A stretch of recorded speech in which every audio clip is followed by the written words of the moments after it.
started, thank you everybody very much for coming tonight. My name is Robert Giroux. I'm adjunct faculty here at Sandbox School, and I'm the curator of the exhibition here, Balázs Kicsiny's exhibition, Killing Time. And I'm very excited to actually be able to introduce Balázs. As you know, Balázs is here as a Freund Fellow, and Balázs is the second Freund Fellow. This is a unique artist residency, actually.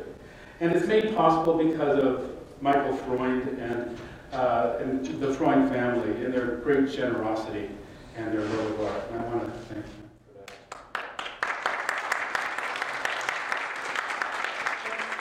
for that. The program is one in which a faculty, Washington faculty, can propose an exhibition, a solo exhibition by an artist.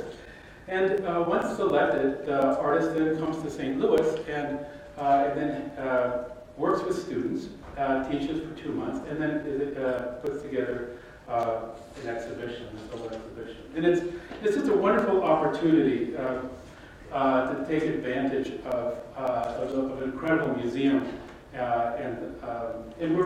I really encourage faculty to take advantage of this program. I also want to say that working alongside Balázs through this process and teaching with him was just such a great pleasure and learning experience also for me.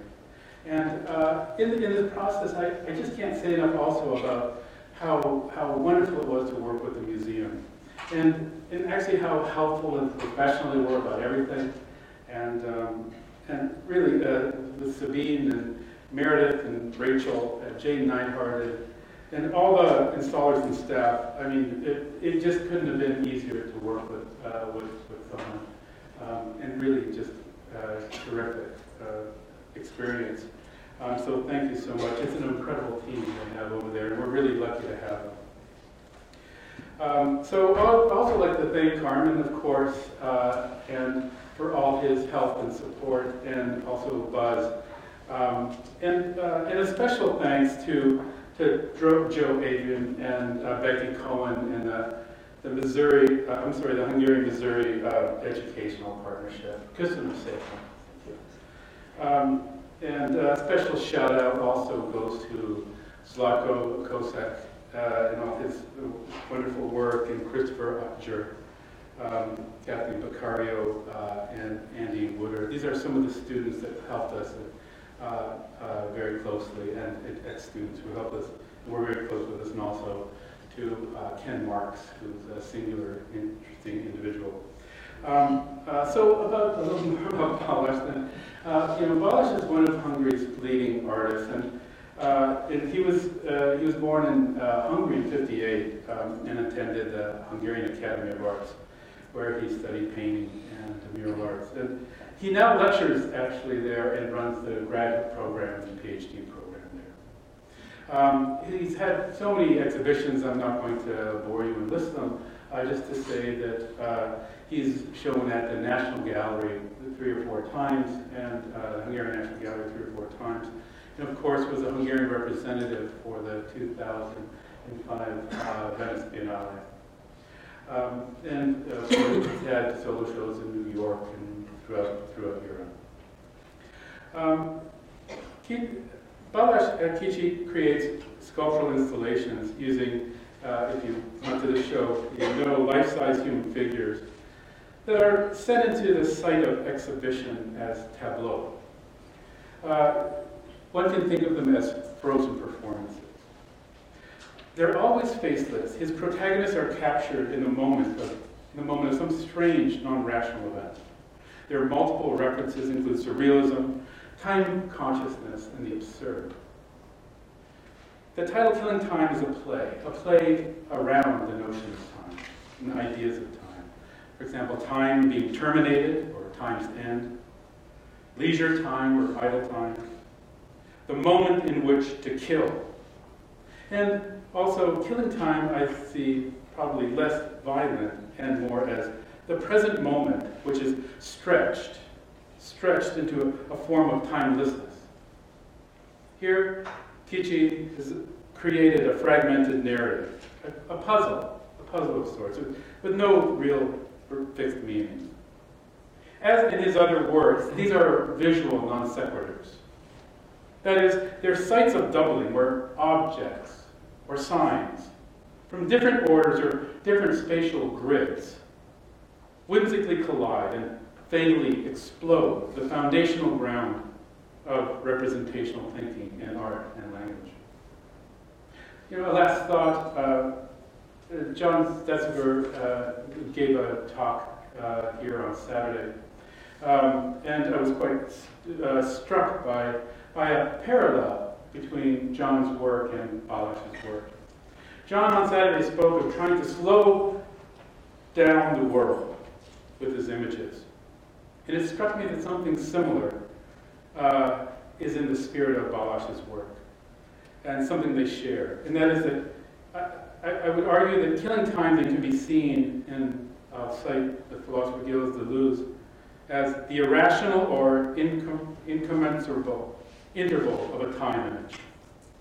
So now, it's my pleasure and honor to introduce and welcome Balázs.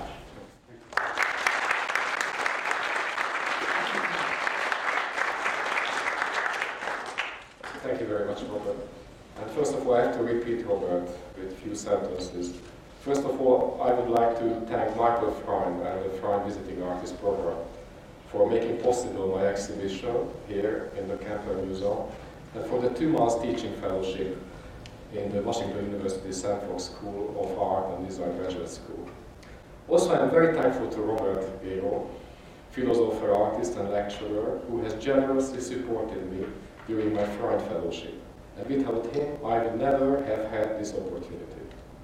Likewise, I am very grateful to Sabine Ekman for her support and the hard work of all the staff at the Kemper Museum. Also, I would like to thank Carmen Collegiero, Bas Spector, Patricia Onik, and all the staff and students from the graduate school who have also helped me in an infinite number of ways, and I am most grateful to them too. And I would like to say just a few words about myself. It will be also a repetition of Robert a little bit. I am an artist and a lecturer at the Hungarian Fine Art University Doctorate School, which is a PhD program. I graduated and received my Doctor of Liberal Arts diploma there. Between 1995 and 2004, I lived in England. During this time, I exhibited both in the UK and in Hungary, and I also worked as an art correspondent for various Hungarian art newspapers. In 2005, I represented Hungary at the Venice Biennale. As an introduction to this lecture, which won't only be about my art, but rather I would like to talk about a wider historical and social investigation which has stimulated me. This lecture will have an irregular chronology and structure. I will move forward and backward in time and space from the death of an English aristocrat in 1599, crossing from the history of Hungary to England and through St. Louis to the top of the Civil Code building built in 1930. This lecture may be sometimes speculative and sometimes anchored to detailed historical facts, which may not be very familiar to you. This wandering through time and space may seem fragmented, but I hope to help you understand something of the background to this new work, Killing Time. I have tried to investigate answers to seemingly simple questions, like where are we in the there and now? I would like to show you 3 examples of my artworks which relate to this new installation, Killing Time. After that, we go a step deeper into my personal and historical background, which may give you some sort of explanation as to why I think and work in a certain way. Then we will return to my Kemper show, how Killing Time is created with a view which is wider than the realm of contemporary art. The first example will be my work film called The Cobbler's Apprentice. I would like to talk about this loop film, which has a strong connection with my Kemper installation. The title of the film is The Cobbler's Apprentice, as I said. It was first projected in 2005 in the Hungarian pavilion during the 51st Venice Biennale. The cast of the film are 12 women called the cobbler's widows. The old man lying on the floor in the center, maybe he is the wandering Jew, and the crawling man is the cobbler apprentice. They are interdependent on each other as an archaic community. In this little film, a complicated net of determination exists between movement and motionlessness, between active and passive participants, between the observer and the observed dichotomy. Even we, the viewer, are part of this chain of determination as the observer, because we can suspect that there is beyond us someone, the observer of the observer, who judge us as we make a judgment about the protagonist while watching the film. This film has no beginning and end. On this never-ending merry-go-round clock face, the crawling cobbler's apprentice does not know that his action has no direction, departure or arrival. Only we, the observer, knows that his crawling is aimless. But also only we can see that the other members of this close community are moving with the never-ending circular motion of a two-dimensional clock planet. Let's try to abstract us from this realm of special time and space of the film, and maybe we will feel the same confusion. We are sitting here in this auditorium motionless, but at the same time we are moving with the planet in the eternal space of the universe. If you want to know what time it is, obviously we look at our watch or cell phone. But what we see is in fact an abstraction, and due to the nature of never-ending time, it is in fact immeasurable. But we need abstraction for common consent and custom to fabricate our societies. But this common sense could be alienated, as we know instantly also that time is in fact inscrutable. Franz Kafka, two parables express very simply our complicated relationship with time and space. Just the projector has to work. Yeah, that's good. The first one is the next village. My grandfathers used to say, life is astonishingly short. No, in my memory, it is so compressed that I can hardly understand, for example, how a young person can decide to ride to the next village without being afraid that, apart from accidents, even the time allotted to a normal happy life is far too short for such a journey. The next one, if I could give it up. It was very early in the morning, the streets clean and deserted. I was on my way to the railway station. As I compared the tower clock with my watch, I realized it was already much later than I had thought. I had to hurry. The shock of this discovery made me feel uncertain of the way. I was not very well acquainted with the town yet. Fortunately, there was a policeman nearby. I ran to him and breathlessly asked him the way. He smiled and said, "From me you want to learn the way?" "Yes," I said, "since I cannot find it myself." Give it up," said he, and turned away with a great sweep, like someone who wants to be alone with his laughter. I think this is the realm of our deepest distress. The no reverses and becomes obscure, the home becomes a place alien to us, parental love transformed into cruelty of strangers. This binary aspect of familiarity and strangeness structures our existence very deeply. To navigate between these dichotomies was the main subject of my other work, also exhibited during the 51st Venice Biennale, entitled Winterreise. This absurd winter journey is a reminiscence of Schubert's song cycle written in 1827, based on the naive, sentimental poems of Wilhelm Müller about lost and unrequited love. The protagonist of the poems quits his loved one's town during the winter. He arrived as a stranger and leaves as a stranger as well. Beyond the romantic attitude towards loss and desire for death, my work rather highlights the lost relationship between time and space. In my work, the two protagonists, who are in fact alter egos, are being captured by each other, and hopelessly they try to escape from each other in the winter landscape. But this escape is not a linear journey, rather it is a paradoxical one, where you can never depart or arrive. The third work from the 51st one is by Love Sweet Home, also has a strong connection with this problem of space and time. The work depicts the traveler who is in a state of permanent departure and arrival. In his journey, he has a fundamental fear in his mind. Will I ever be able to return to the place from where I was departed? In his traveled consciousness, the home is a geometrical abstraction, an assigned point in the eternal space, an accidental combination of letters, an address or data for identification. The commensurable time regulates the traveler's journey, but in his mind he knows also time is in fact inscrutable, that is why he is lost in a state of eternal motionlessness. I found similar interpretation of time and space in a book written by Paul Virilio called Art as Far as I Can See, first published in 2005.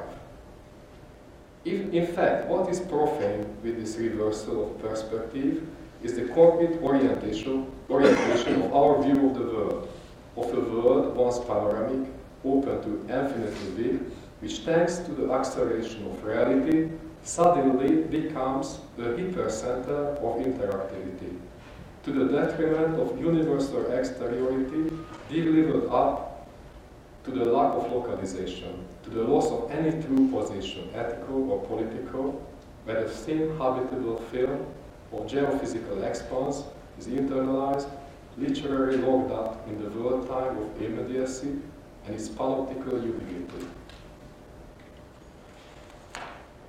This panoptical ubiquity has a strong connection with my frozen scenarios and also characterized my new work, Killing Time. What is the purpose of these frozen actions? Are they reconstruction of an event from the past?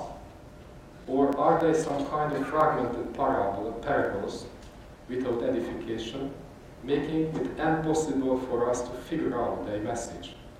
Are these fragments of an already ruptured story without beginning or end? Is their goal to encourage us to remember something already forgotten? Are they encouraging the viewer to perceive a work of mourning, to be reconciled with an event, maybe a traumatic one? The artwork purpose in this case is not expressing something, but rather is doing something on our behalf. It is generating experience rather than meaning, to show that the state of affairs are not as they seem. To become motionless could be interpreted as a judgment. From Greek mythology we have Medusa, who turned her onlookers into stone, or from the Bible, Lot's wife becomes a pillar of salt as she looked back while fleeing the city of Sodom. The judgment to be motionless is not only coming from transcendental forces. For example, the state of fatal motionlessness characterized shell shock, which was considered as a psychiatric illness in soldiers during the First World War. In this case, the patient was in the position of not being to move and of being disconnected from their surroundings. Therefore, the link to their past or future is lost. After the Second World War, consumerist Western societies invented a new kind of motionlessness, as Guy Debord wrote in Society of Spectacle, first published in 1967. The spectator consciousness, immobilized in a falsified center of the movement of its world, no longer experiences life as a passage towards self-realization and towards death. One who has renounced using his life can no longer admit his death. After turning of the millennium, Paul Virilio also wrote about frozen representation. Are we dealing with a culture without memory and without any use whatever? This art of amnesia is part and parcel of the sudden acceleration of the real at the advent of a polar inertia of a world where the synchronization of sensation freezes every representation, with a telepresence that moves everything to the transfer machine of instantaneous communication. In this frozen representation, my anthropomorphic figures are not individuals. They do not have a particular existence, rather they are burlesque recreation, obeying an enigmatic judgment. The tragicomic nature of their frozen action refers to how burlesque films depict the protagonist. He or she is in a constant struggle with the world around, which has once a home-like protective shelter, but now every object and every living creature is against him or her. My frozen figures' faces are always hidden, like in a Greek theater where the mask transforms the actor in the theatrical character to express something beyond their individual being. Although my figures have no individuality, you can, however, identify them in some way. They are dressed like priest, sailor, chef, or waitress, fireman, or aircraft marshalling workers. They obey the pressure for socialization to become somebody. In the eye of the others. I think this hiding and showing of identification creates a critical aesthetic in my work, which try to powerfully to convey absence and loss. They can be a monument or memorials to ritualize lost recollection. That is why what they really depict is invisible. Only they excite in the interpreter's mind an image of previous action and the coming one.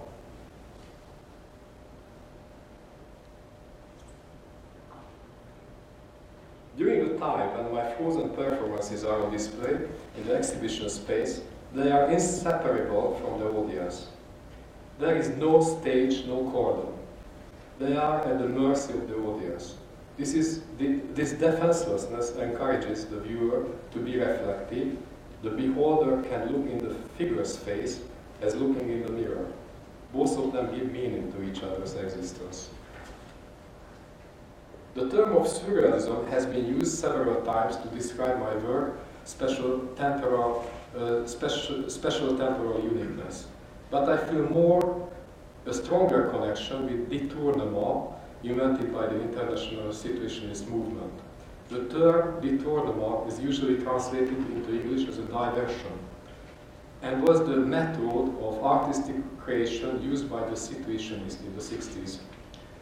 Its aim is to dismantle the social fabric of the consumerist society, its hierarchies of signs and values, as Mildred said, to subvert the authority of sign and the signification it sets forth. Surrealism aimed to destabilize the observer's sense of reality by juxtaposing unassociated components. But the individual's subconscious, which characterized surrealism with dreams and suppressed sexuality, moved in the situationist détournement to a different direction. Mildred wrote, outside of language, it is possible to use the same method to detour clothing, with all its strong emotional connotation. Here again, we find the notion of disguise closely linked to play. Finally, when we have got to the stage of constructing situations, the ultimate goal of all our action, it will be open to everyone, to detour entire situations by deliberately changing this or that determinate condition of them. To understand the driving force of my frozen performances, I have to go deeper into the history of Hungary, where I experienced the collapse of regime. I have learned from growing up under a totalitarian regime that what we call the rationality of our daily life could be interpreted in retrospect as a world of irrationality. During the Cold War, both societies, the highly developed democratic and also the totalitarian ones, time consciousness was secular, linear and progress-oriented. But an opposite in the form of pseudo-cyclical and quasi-sacred time can also be traced in the historic and public events within these societies, particularly within Central Europe. For example, The public funerals in Hungary show very clearly how a nation interprets the past, present, and future. Hungarian history is shaped by invasions, lost revolutions, difficulties to harmonize tradition with modernity. As a consequence of this, prominent personalities whose names have become inseparable from fundamental historical turning points were executed or died in exile. Their proper burial, paradoxically called reburial, happened usually decades later due to the changing political climate. We know from Sophocles' Antigone what an archetypal duty it was for surviving communities to bury their deceased in a way that the ancient tradition demanded. Without this, the community was deeply traumatized, and also the next generation too, in a form of post-memory and unspoken trauma. The reburial tried to heal, to make a correction of the past as a form of time correction, although time cannot be compensated. That is why certain societies' relationship with time is unique. The past has had to be forgotten or reinvented, and the future is no more than the compensation for the past. The present, in turn, is a captured victim of its own unresolved past and unimaginable future. To illustrate this fact, I will show you 3 photos of public burials in Hungary. The first one is the Ferenc Rákosi II, the leader of the 18th century revolution, who died in exile and was reburied in Hungary only in 1906. The second, on the right, in the Stalinist 1950s last to right burial, one of the members of the government with false accusation was executed and 7 years later publicly buried. And the last one, Imre Nagy, the prime minister during the 1956 revolution, was executed after the defeat of the uprising and publicly reburied 31 years later. I was there at this cathartic event. That was the year 1989, the fall of the dictatorship in Hungary. Imre Nagy never betrayed his belief in the revolutionary engagement. Before the revolution, in the first half of the 1950s, Hungary served as a satellite country of the Soviet Union. At that time, the leader was Mátyás Rákosi, who aggressively built up a cult of personality in the Stalinist fashion with every tool which characterized dictators. In 1956, a spontaneous uprising tried to break the Soviet suppression and attempt to democratize political system. But the Soviet army and Hungarian hardline communists defeated the revolution. Betrayed by his fellow comrade, János Kádár, Imre Nagy was executed in 1958, in the year when I was born. Nagy was buried secretly in an unmarked grave, in a primitive wooden box, wrapped in tar paper and buried face downwards. The new leader, János Kádár, was in power for more than 40 years. During this time, the name of Imre Nagy, or remembering 1956 revolution, was forbidden. This historical period, named after the dictator, was called Kádár period. It was a soft style socialism of the Hungarian communist system. I grew up in a mining town in the north of Hungary. This town was deeply traumatized when on the 8th of December 1956 a demonstration took place against the defeaters of the revolution, resulting in more than 60 people being killed. The exact number is still unknown to this day by the local communist militia. My parents, my relatives, and everybody in this community had to live with the memory of this tragic event, together with some local people who were the perpetrators of this crime. In the 1960s, during my childhood, the country was sealed from the rest of the world, although in the 70s the political suppression slowly thawed. I felt at this time that I was living in a closed country without sea, where the metaphorical way of escaping was only through digging into the earth, an underworld journey to escape. This was logical if we consider that my ancestors on my father's side were miners. My father's father was a believer in communism. In contrast, on my mother's side, which was a committed Catholic middle-class family, my mother's father was anti-communist. My childhood architectural environment was shaped by this dichotomy. For example, the industrial mining environment, contrasting that of a modernist church from the 1930s, where I was taken regularly by my grandfather. The Marxist ideologists interpreted that period saying that the building socialism was an interim society on the way to the most developed stage, communism. Our life in this totalitarian regime could be interpreted as an experiment where daily life shortage of goods and lack of freedom was necessary suffering for a better future. Of course, this was not true for the ruling social elite who went hunting, traveling and shopping all around the world. But the ideology of Marxism and communism can be traced through the history of modernism, avant-garde and neo-avant-garde movement until the present day. It is, for example, impossible to interpret the progress-oriented Russian constructivism from an aesthetic point of view only. Likewise, the surrealist commitment and membership of the French Communist Party is also an important fact. I think it is impossible not to confront with this legacy of modernism when someone has lived under the Marxist totalitarian regime, although I know that this legacy is much more complicated. To illustrate my contemplation about this subject, I will show you one of my early work from the late 80s called Tower, alongside Vladimir Tatlin's famous monument of the Third International, made in 1920-21. The spire of Tatlin Tower leads to a dynamic of purified progress, while Tower with its road sunk in tar leads nowhere other than to the end of the road to failure. From the first half of the 1980s, when I was still in the Hungarian Fine Art University, my early artistic strategy was to turn myself face to face with my own legacy.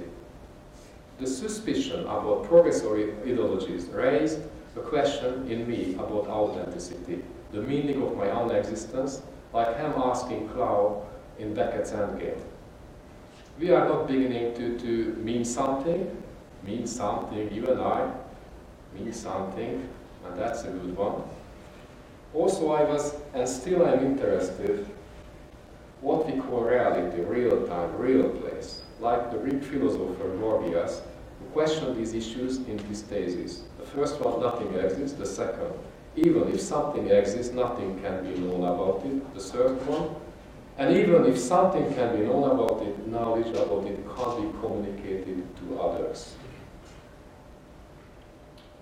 In the middle of the 1980s, I painted ritualistic, aimless actions where the protagonist, usually my alter ego, heroically tried to set himself free in a tragicomic way.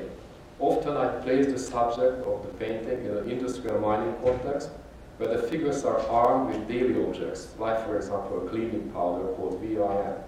But miners here try to clean themselves from something other than dirt. That is why the action becomes in fact a rite of passage, maybe a recollection, reconciliation with the past.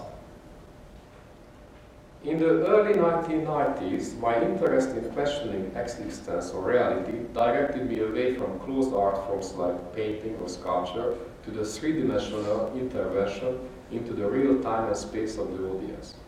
Also, it became important to get out from the wide cube gallery art space to experience a deeper engagement with reality, which makes the artwork more vulnerable but also more effective. The intervention into the real-time and space started in 1991 with my installation Night Ride, where the vehicle interior depicts an impossible journey. In parallel, I journeyed through art historical time by reinterpreting a series of Thomas Gainsborough's paintings from the late 18th century by mixing up symbols from my mining town and materials like coal. This kind of appropriation encouraged me to think about time in a new way. For example, I played with the idea that it was not me who interpreted Gainsborough, but Gainsborough who interpreted me. Through this kind of thinking, I felt I was caught in a time tempest. where the past, present and future replace each other to give a new meaning of existence. Now I would like to talk about the inspirational background and origin of the motifs of my new work, Killing Time. There are two main motifs, the origin of the checkered pattern and the black curtain with people behind it. In 1995, I left Hungary, nearly 10 years. Since then, I think my art is more connected to rather global issues, although I have always had a suspicion that what seems global is actually local as well. Therefore, to understand these motifs, which have also been used in other recent works too, I have to go back once again in time and history, back to where we left Central Europe in 1989. As we know, then the totalitarian regime collapsed in Hungary as well as in the other former Eastern Bloc countries. The totalitarian leader, János Kádár, also died in 1989, 1 month after the public burial of Imre Nagy, who was betrayed by him. As a fulfillment of his fate, János Kádár's skull was stolen from his tomb in 2006, and to this date it has not been found. An interesting side comment, Kádár's skull was stolen from the most important and grandest cemetery in Budapest, yards away from where I had been filming a few months earlier a new work entitled The Time of Burial. Therefore, in Hungary, the fashion of public burials has continued in an unpredictable, absurd way. Time confusion remains, and Hungarian history has been constantly rewritten depending on the actual governing party. This hidden unpredictable force of events created my installation in 2009, called Toto, or the Witness for the Prosecution. Toto is the name for Hungarian football pools or lottery, where you can guess the result of 13+1 matches by signing 1, 2 or 3 on a leaflet. Also, it is important to know that the Hungarian Culture Fund, the main government art foundation, is financed from the sales of national lottery tickets, as in the UK, where the Art Council is also financed in this way. The original installation of Toto was created by using the condition of gallery space with minimal intervention. The photo I used, for example, was originally in the gallery director's office, depicting him as an actor in his role of an adaptation of Agatha Christie's The Witness for the Persecution. The curtain also belonged to the gallery, which sometimes was transformed into theater. I simply placed shoes under the curtain, suggesting people hiding behind it, while holding chalk boards, which had written on them the result from the leagues changing football pools. The installation creates two groups of people, those who stand behind the curtain and those who are in front of the curtain, like the exhibition visitors. Only one thing is sure about this either side of the curtain. We know that the others do not know what we know. Likewise, we do not know that which the others know. The photo of the accuser warns us to keep the secret of this revelation.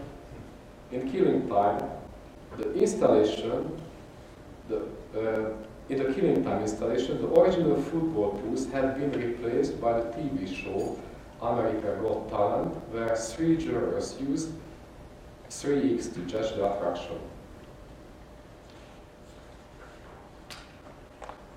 In 1995, I left Hungary and moved to the UK. From that time, a strange déjà vu feeling started to grow in me, some kind of confusion about my former East European heritage. Despite the fundamental differences between these two countries, I learned that heritage, or what we call normality, can be later easily interpreted as a word of irrationality. This knowledge is strangely useful in the time of global instant communication systems, with live media coverage, with global cultural and entertaining industries. I've started to think that frozen time is not just only Central European characteristic, but that is also belong to the heart of modernism. As Guy Debord wrote, because history haunts modern society, because history itself haunts modern society like a spectre, pseudo-histories have to be concocted at a level in order to preserve the threatening equilibrium of the present frozen time. In this world of digital technology, surveillance has become inseparable from our daily life. With different techniques, hardline totalitarian regime cultivated surveillance. You could not have private hiding place. Live broadcast and reality shows as a circus maximus of late capitalism is a double way of surveillance. In a schizophrenic way, you participate in the surveillance system as a surveyor, but this system also educates you to be ready for being surveyed, to be constantly aware, to fit your appearance to the visual world of the media. This media world finds us everywhere. In the age of immediate and easy visual representation, the live broadcast sent pictures from other end of the world, images of catastrophe, wars, accidents. These moving or motionless pictures, the misery of the others, are served to the viewer's dinner table as a side dish for good digestion. But this voyeuristic enjoyment could turn to a nightmare when your life is hit by catastrophe and you became the subject of the media peep show. This new way of communication affects our identity and how we see other humans in the present time of constant fear. As Paul Virilio wrote, the community of emotion of mass individualism is built on a management of fear, of precautiousness thanks to the prowess as well as the promise of immediacy and ubiquity.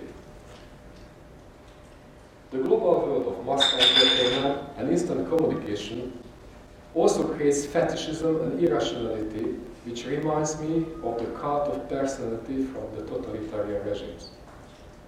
As Virilio wrote, this customized, result-oriented communication system now replaces, in so doing, the international proletariat of the ex-Soviet Empire, using a welter of media conditioning technique borrowed from contemporary culture to promote opinions transfer in a pseudo-democratization of emotion, which creates, as he said, a turbo-capitalism, which is a sort of communism in public emotion. The consumer solitude and constant fear is a side effect of participating in the global communication system, and therefore the war prophecy becomes true. The system alone, which must continue, studied as well as an outmoded commodity, are denounced precisely by those who impose them. Every new lie of advertising is also a vowel of previous lie. The fall of every figure with totalitarian power reveals the illusory community which had approached him anonymously, and which had been nothing more than an agglomeration of solitude without illusion. This agglomeration of solitude without illusion rely on and feed the global media and mass culture. The technology of instant digital telecommunication system originated from the Defense Ministry's laboratories, where they were researched and developed and passed later to the global market. Time becomes a commodity, and the commodification of time causes the crisis of identity as well. Again, reciting the war. Furthermore, what is relieved has no relation to the official, irreversible time of society, and is in direct opposition to the pseudo-cyclical rhythm of the consumable byproduct of this time. This individual experience of separate daily life remains without language, without concept, without critical access to its own past, which has been recorded nowhere. It is not communicated, it is not understood, and it is forgotten to the profit of the false spectacular memory of the unmemorable.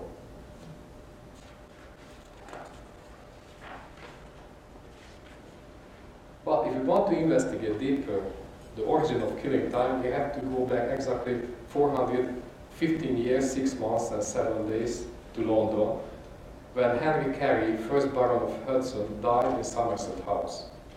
He has the biggest memorial in Westminster Abbey, which is a strange reverential abnormality. That time, in the 16th century, it was unusual for a memorial not to have an effigy of the deceased. depicting him or her in a position of waiting for salvation on the last day of judgment. We can suspect that the checker sarcophagus on Henry Carey manifests a deep identity disorder, a constant fear of who indeed we are. There is a gossip going on still this day that Henry was in fact the bastard son of Henry VIII and not the legitimate son of Sir William Carey. We can suspect that in the checkered sarcophagus lie the checkered man, who was neither this nor that. The resonance of this strange checkered identity could have influenced the architectural design of a nearby housing estate in London, in Pimlico, which was built between 1928 and 1930, 600 meters from the sarcophagus of Henry Carey. In 2009, in the heart of a shopping center in Budapest, I also created a checkered universe, a memorial to self-doubt. In a room with checkered walls and ceiling lies Henry Carey himself, disguised as a decorator who suffered a fatal accident. On the same checkered subject, in 2011, I created another work entitled The Art of Self-Justification. The checkered pattern emerges in another series of work from 2010 and 2011. These installations, which were in fact using a motif of different arrangements, and were the reconstruction and reinterpretation of Robert Capa photo from 1945, entitled American Soldier Killed by the German Snipers. My interpretation was based on my misunderstanding of this photo, thinking that the parachutist had fallen fatally onto the balcony and lies gently, lifelessly on the threshold between the outside space and the private interior. In my interpretation, the installation is a temporary resurrection of the soldier parachutist from the realm of flat death, as Roland Barthes called the two-dimensional photograph, to the three-dimensional frozen time. But the frozen performance as a resurrection is, however, only partially successful. In a state of fatal motionlessness and sensory deprivation, a new narrative emerges. Parachutist food delivery workers are lying at the feet of a group of seated women, collapsed at the very moment of fulfilling their delivery service. The four women with checkered motorcycle helmets on their heads sit around the table, waiting hopelessly with empty plates for mealtime. Recently, in 4 cars welded together, these women emerge again with their table and empty plates. Late departure, early arrival is the title of the work. They are in a 0 degree of freedom movement. 0 degree of freedom of movement in their useless vehicle. This is the world where walls are everywhere and borders nowhere, and as Virgil calls it, a new claustropolis emerges. When I arrived to St. Louis in the spring of 2011, I was carrying a precise plan of this exhibition. Although, like always, the motifs have a new meaning in a new context. It was a good omen when my flight landed in Chicago beside a checkered airplane. Really. But also, the black and white dividedness becomes charged with social meaning in St. Louis. I find also motifs in the heart of the city which relates to my killing time concept. For example, in relation to my interest in memorials and strange burials, I found on the top of the Civil Court building a memorial, a copy of a famous colossal tomb erected in Halikarnassus in memory of Mausolus in 362 BC. It is interesting why this gigantic house of the dead is there, high up in the air, and whose memorial is it? Also, the photo of the dead American soldier by Capa corresponds with the memorial in the city center to the annual soldier. Not in a political sense is the art is an important motive of the killing time installation. Rather, my figures with their combat helmet with cameras on are in my interpretation broadcasting units, sending real-time images from the other end of the world and are in the service to the global telecommunication system rather than to any particular national army. Strangely, my idea during my time in St. Louis later became real and actual. Shortly after my arrival, the Japanese earthquake happened, and its aftermath was constantly being broadcasted. And then, later, I experienced the situation when the voyeuristic enjoyment turned to the real nightmare when the TV viewer recognized that the latest tornado had hit St. Louis. In this context of this menace, whether by irrational natural or social catastrophe, the city's bunker-like architecture suddenly took a new, special meaning to me. My Killing Time installation also cites institutions, quite different ones. The army, for example, the circus,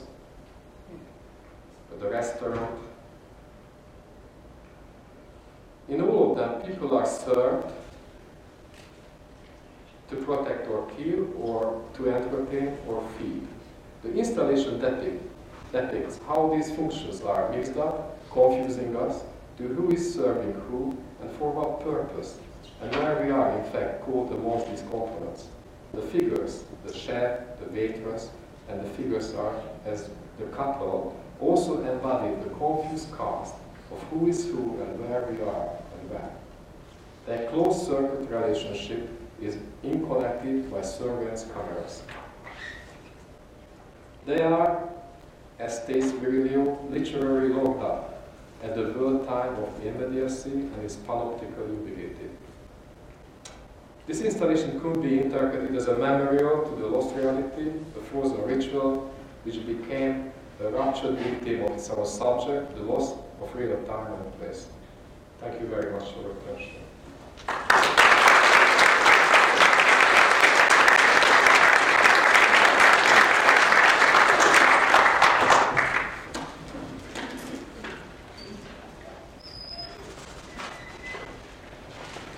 Would you like to ask? Yeah, a pleasure. Let me go first. One of the most peculiar things about seeing documentation of your installations, Balázs, is that the tableau is twice stopped. The figures hold still, but they're being stopped in real time, is erased by the stillness of the photograph. Have you thought about doing work which is only photographic? No, I think that was the Robert Capa. About Robert Capa, I used this strange reconstruction of the photo, because it was really a resurrection from the flat death of photography. But usually these figures are coming from there are traces, but hardly ever photographs. Like the Killing Time has no any kind of origin that way.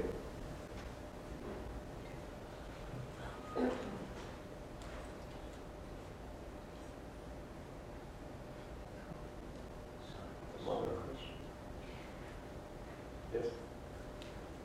I wonder if you feel that as symbols or as reality, whether dreams mediate some of these disparities between the past and the present and the future.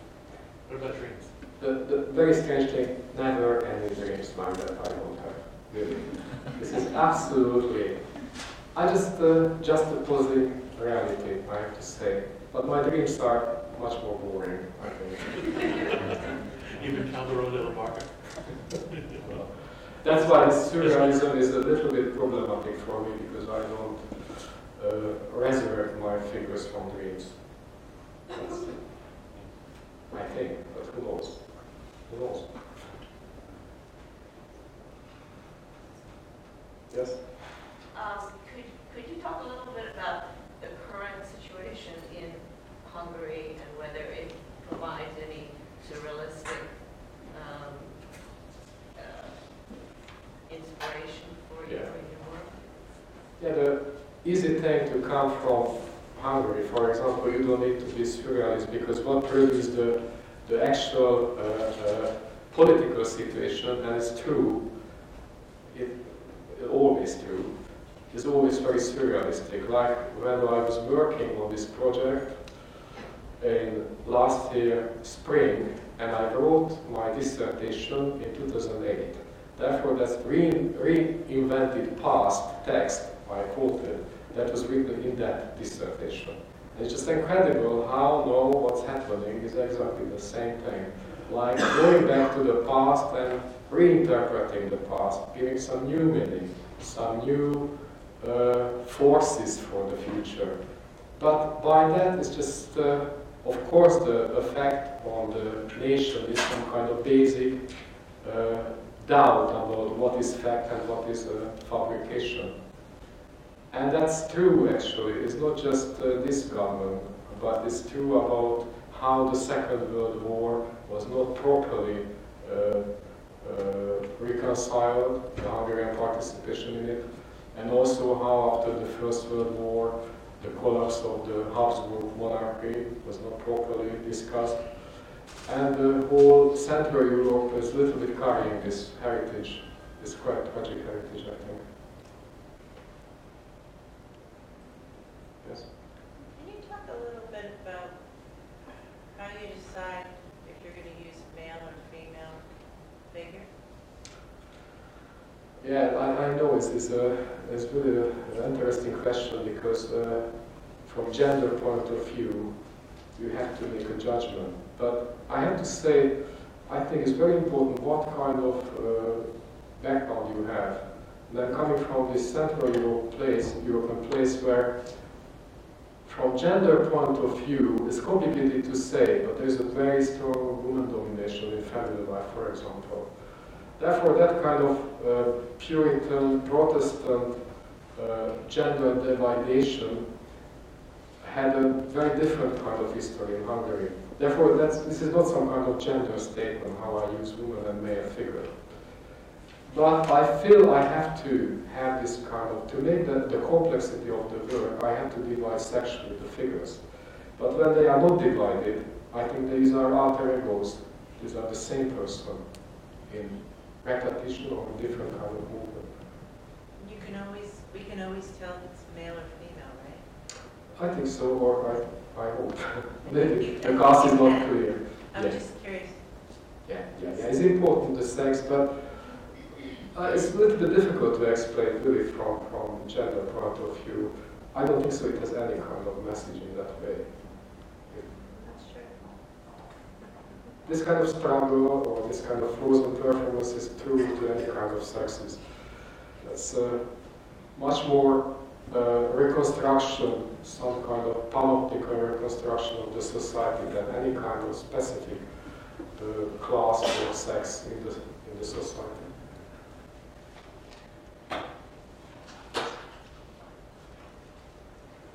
How is, in the schools in Hungary in 2012, how is Admiral Worthy talked about? How is it considered? Sorry?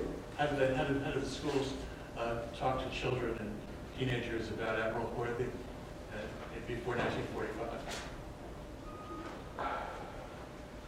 Yeah, this is also a very, very difficult subject in school. We have a Holocaust Day in Hungary as well, the Holocaust Museum.